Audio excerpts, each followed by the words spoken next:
Ya, kembali lagi bersama saya Magris Apriansyah. Sesuai janji saya ingin membahas masalah gender laki-laki dan perempuan ya, sambungan dari laki-laki harus kuat sebenarnya. Tapi sebelum itu kasih prolog dulu untuk intermezzo. Jadi pagi tadi saya melihat banyak perempuan di umur 22 tahun sampai 26 tahun itu masih mencari jati diri, itu kan lucu. Nah, apakah di umur-umur segitu masih mencari jati diri? Kan seharusnya ndak, harusnya sudah menata kehidupan ke depan mau seperti apa, terus mau hidup bagaimana, pekerjaan yang ditekuni itu apa dan lain-lain. Itu sih menurut saya ya, minimal menurut saya gitu. Jadi ada satu kata-kata yang teringat di benak saya, itu perempuan di umur 25 tahun itu bertanya, loh kalau laki-laki boleh kenapa perempuan nggak boleh ya gitu.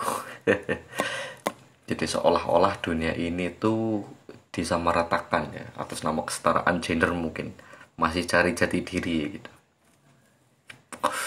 Untuk balik lagi tadi prolog, jadi prolognya seperti itu. Kita mau membahas perempuan boleh nakal nggak sih ya gitu. Nah, yang kita mau bahas itu nakal bukan binal, karena sesuatu dikotomi yang berbeda ya antara nakal dan binal. Nakal itu di dalam Kamus Besar Bahasa Indonesia itu berhubungan dengan sebuah perilaku. Kalau binal itu berhubungan dengan seksual. Jadi antara nakal dan binal itu sedikit berbeda, sedikit berbeda. Cuman nggak tahu ini kalau contoh di KBBI itu sedikit tidak ada tidak ada penjelasan selanjutnya ya, jadinya saya bingung juga. Tapi menurut saya, mengambil dari kesimpulan dari KBBI itu, nakal dan binal itu sedikit berbeda. Nah, ada beberapa stigma itu masalah perempuan, contoh kenakalan perempuan, misal perempuan makan kakinya diangkat lah gitu, atau mungkin merokok, atau mungkin minum minuman keras, atau mungkin pulang malam ya, seperti itu. Jadi itu stigma-stigma yang mungkin dimunculkan oleh masyarakat ya gitu. Apakah masyarakat menerima? Oh pasti tidak ya gitu. Beberapa masyarakat 80% yang hidupnya masih di pedesaan itu, atau bahkan di perkotaan, itu masih tidak menerima atas nama adat ketimuran, atas nama adat norma keagamaan seperti itu. Jadi stigma masyarakat itu membentuk gambaran-gambaran manifestasi nakalnya perempuan di masyarakat.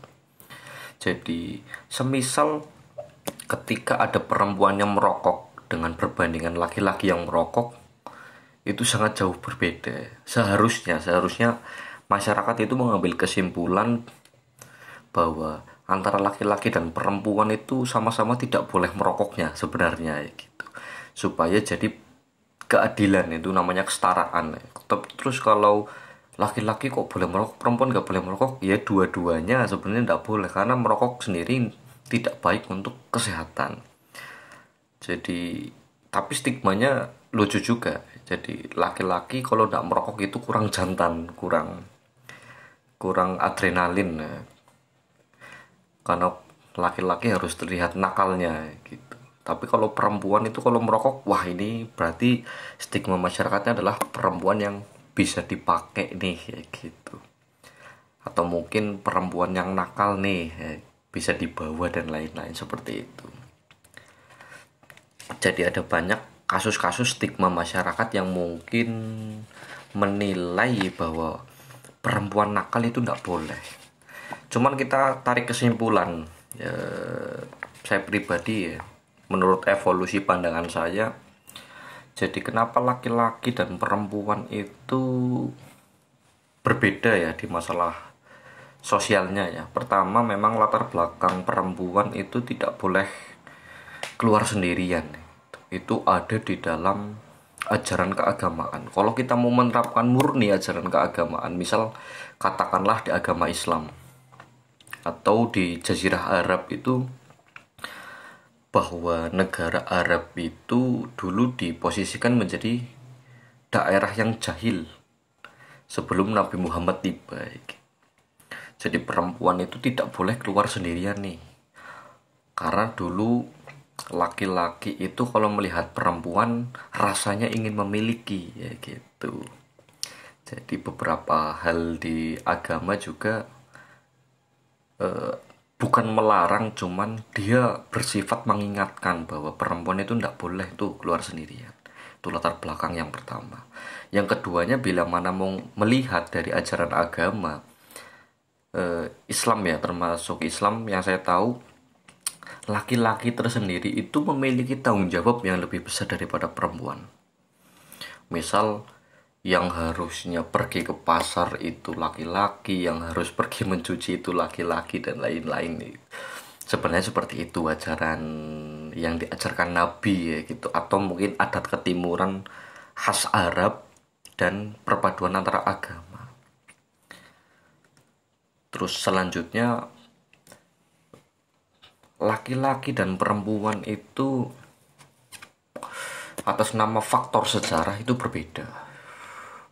Sejarah dan sosial itu sangat berhubungan erat ya. Misal kita melihat suku Viking yang saya sudah jelaskan di podcast kemarin,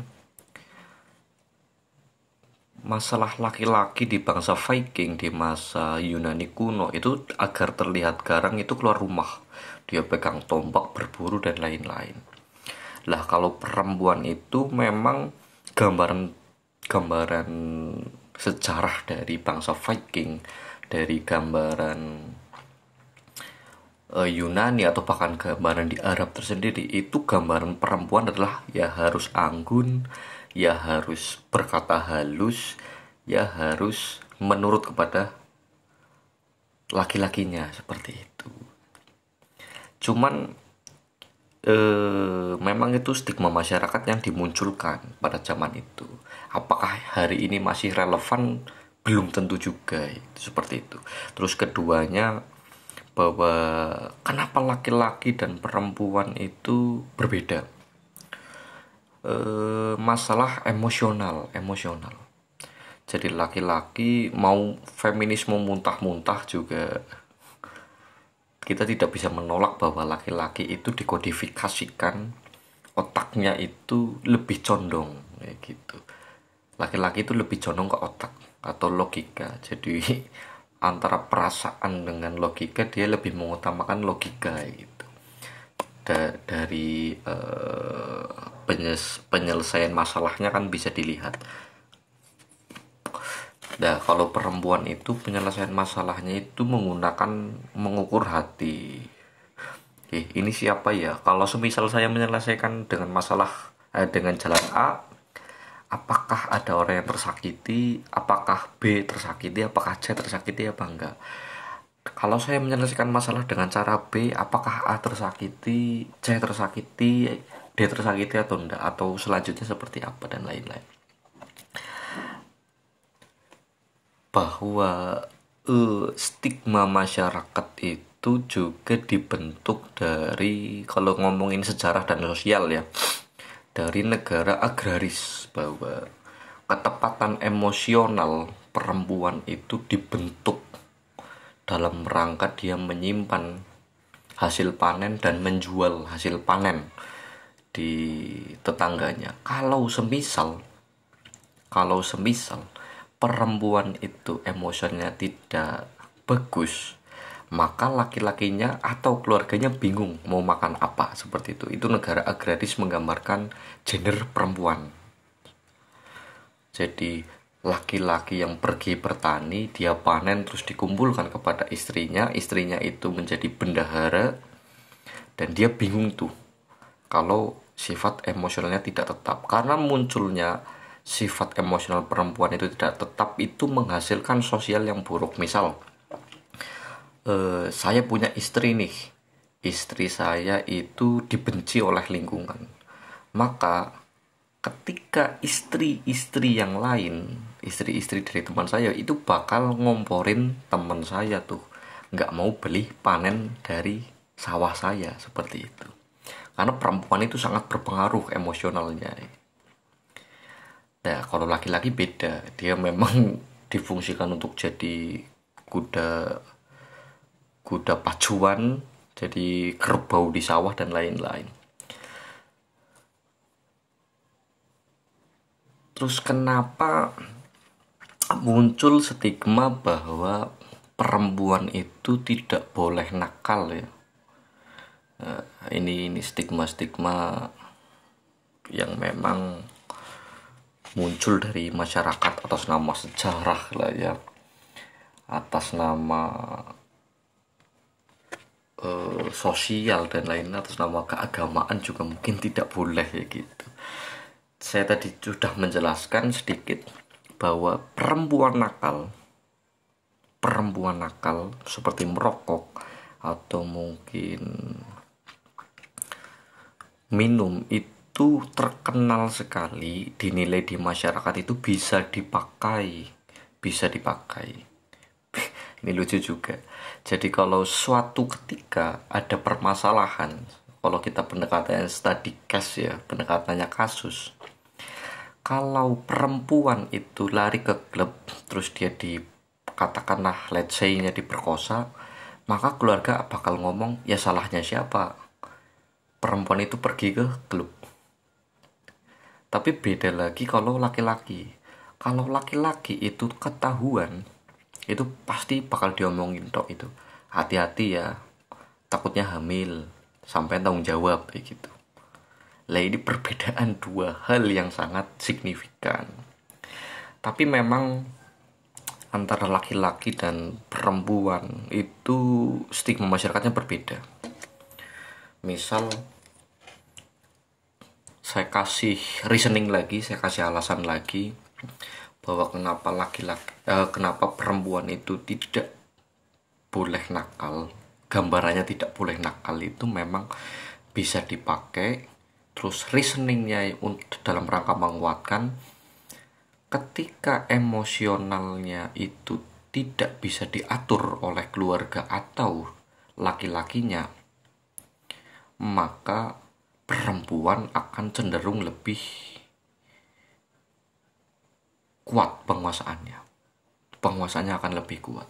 Nah, cenderungnya lagi stigma atau gambaran yang paling mudah, ketika perempuan ini tidak bisa diatur, maka dia lebih senang memimpin. Dan laki-laki ini kadangkala tidak mau dipimpin oleh perempuan gitu. Zaman dulunya itu. Tapi kalau berbicara hari ini belum tentu juga ya. Terus let's say lagi bahwa perempuan yang emosionalnya tidak stabil bisa dipakai dan bisa selingkuh juga. Ini ngambil contoh yang dekat aja. Nah, logikanya bila mana perempuan selingkuh itu berbeda dengan logika laki-laki itu selingkuh. Misal saya kasih case lagi, saya kasih reason lagi supaya lebih menguatkan. Kalau laki-laki itu selingkuh, misal saya punya istri, saya selingkuh, terus ketika istri saya itu sudah hamil, istri saya itu tahu bahwa tanggung jawab bayi yang ada di dalam kandungannya adalah tanggung jawab saya. Tapi berbeda case dengan perempuan yang selingkuh tuh. Kalau perempuan yang selingkuh, logika laki-laki bakal berjalan tuh. Kita nggak mau yang namanya memberi makan, membesarkan, atau melihat anak yang ada di dalam kandungannya itu entah anak siapa. Let's say-nya seperti itu. Jadi perempuan selingkuh itu lebih resisten penilaiannya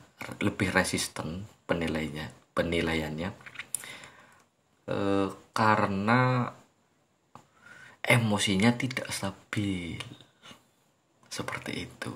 Jadi ketika perempuan selingkuh, maka logika laki-laki bakal berpikir saya nggak mau tuh memberi makan, membesarkan, atau bahkan melihat anak yang ada di dalam kandungannya, entah itu anak siapa, seperti itu. Cuman hari ini mungkin sedikit berbeda ya, karena parameter yang dulu belum tentu bisa dipakai di hari ini gitu. Misalnya kita mengenal adanya suatu permasalahan itu stay home date atau parameter terbalik.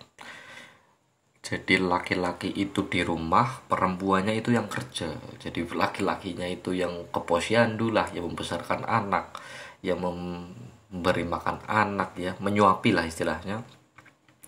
Tapi perempuannya itu kerja itu. Ini parameter sudah berbalik gitu. Misalnya laki-laki yang kemarin saya ceritakan itu harus kuat, nggak boleh nangis. Toh hari ini juga kan laki-laki menangis juga bisa cari kerja tuh, jadi bintang film. Tapi tidak seluruhnya laki-laki nangis bisa jadi bintang film ya gitu.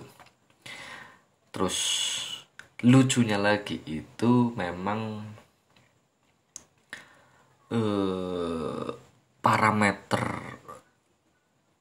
parameter ini berbanding terbalik dengan sejarah yang tadi saya ceritakan.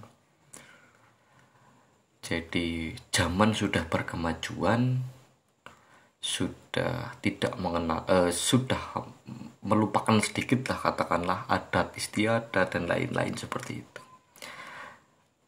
Nah lucunya lagi hari ini mungkin perempuan di umur yang belum stabil itu lebih memilih apa ya, dia minta setara seperti itulah.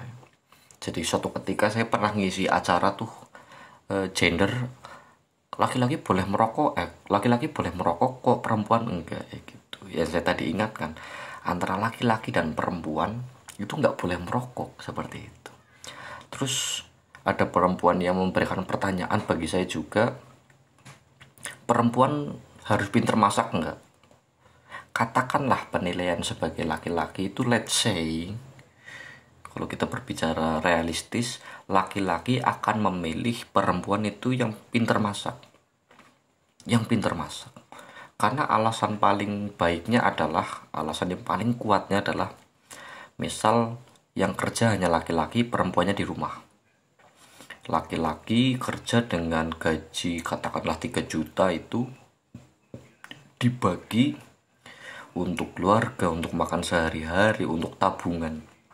Nah, mau ndak mau uang gaji itu ditransformasikan melalui masak yang hemat, yang mencukupi dalam 1 bulan dan lain-lain.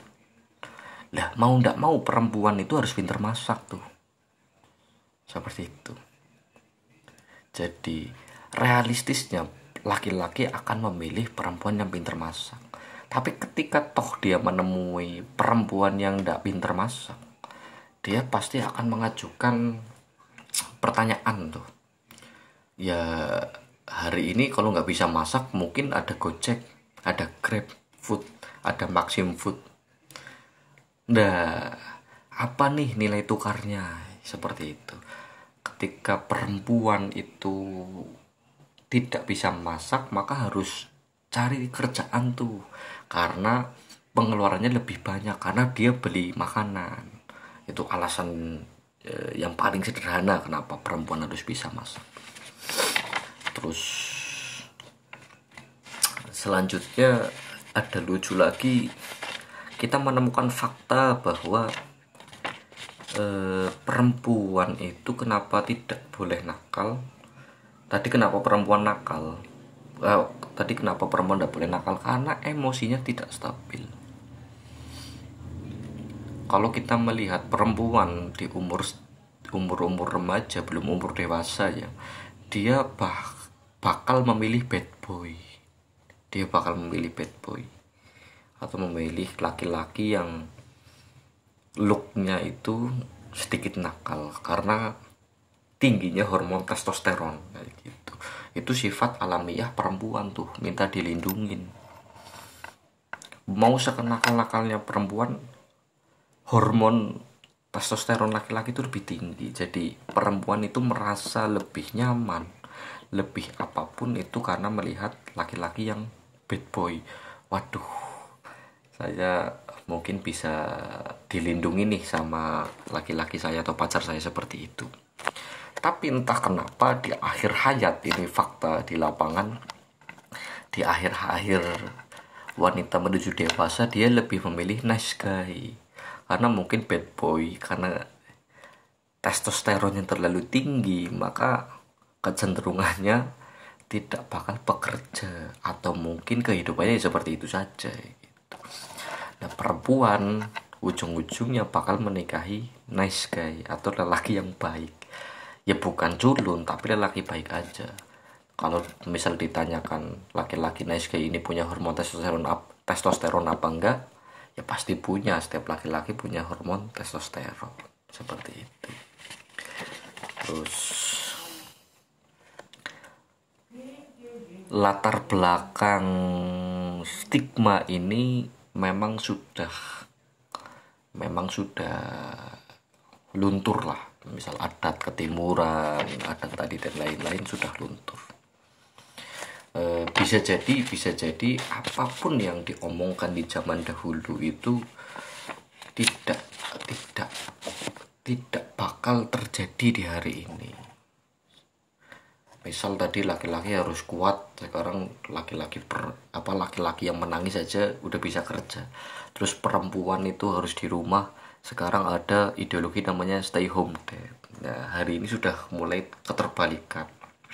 Karena memang dunia sangat cepat tuh. Jadi menurut saya seperti itu saja diskusi kali ini. Kritik saran di komentar. Terima kasih.